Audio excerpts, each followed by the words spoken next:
Basic Appraisal Principles, page 438. Unit 4, Economic Principles and their influence on the real estate market. In this example, the appraiser has used the market data to estimate how long it will take for the current supply of active listings to sell off or be absorbed. Based on the analysis, it will take an estimated 7 months for the existing 35 active listings to become closed sales. Seasonal anomalies.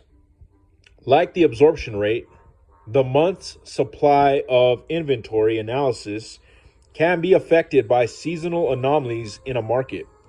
See Figure 16.3. Review the following examples and observe how season anomalies can affect the outcome of an appraiser's analysis.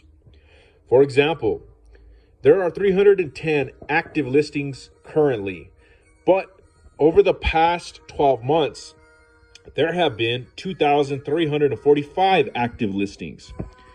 Use the example from the previous section on absorption rates, where the absorption rate was 47.3. Example A. Using current active listings. Calculate the month's supply of inventory using the current active listings and an absorption rate of 47.3. Here's the formula. You take the 310 active listings, then you divide that by 47.3, which was the absorption rate. That'll equal your 6.6 months supply of inventory. In this example, it would take an estimated 6.6 months for the 310 current active listings to sell or be absorbed into the market.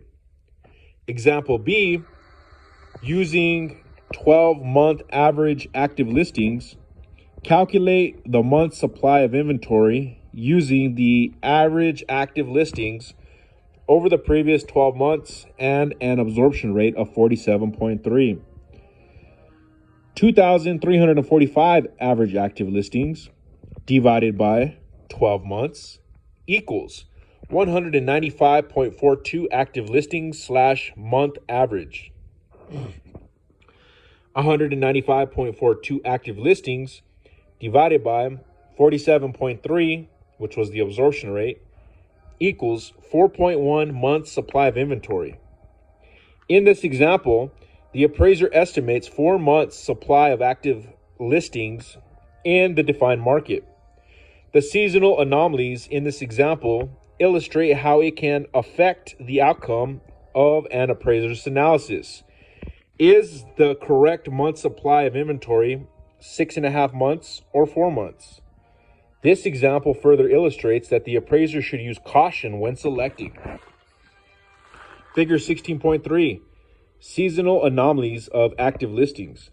It shows October had like 225, and then there's a listing dip in winter months.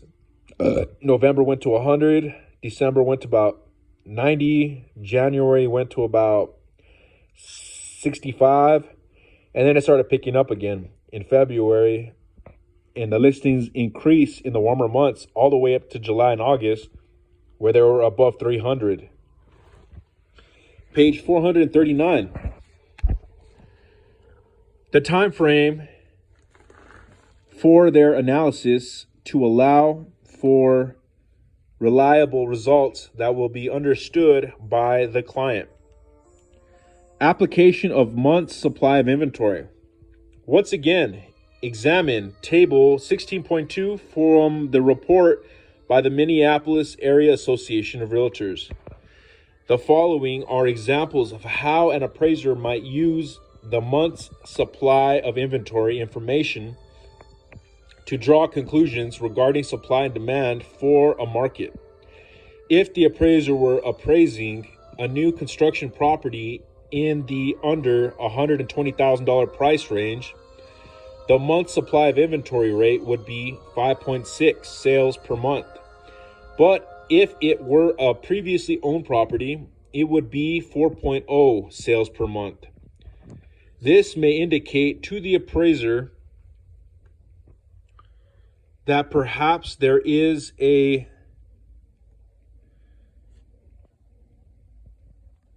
higher demand for previously owned properties over new construction properties in this price range.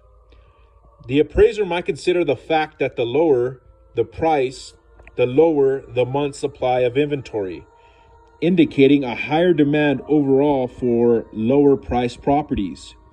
If the property that is the subject of the appraisal is in the lower price range, then the estimated marketing time might be less than if the property were in a higher price market. Table 16.2 shows the market analysis for the city of Minneapolis, Minnesota. It shows the price range under 120,000. In July or June of 2009, it was 4.0. The next year, it was at 4.0. The change was 0.0, and that's for all of them. However, for previously owned, there's no change really, just a 0.1% up. For new construction, it went from 6.0 to 5.6 a year later, so it was a downward trend of 6.3%. And it goes down the list of all the other price ranges, and it shows the changes from previously owned to new construction.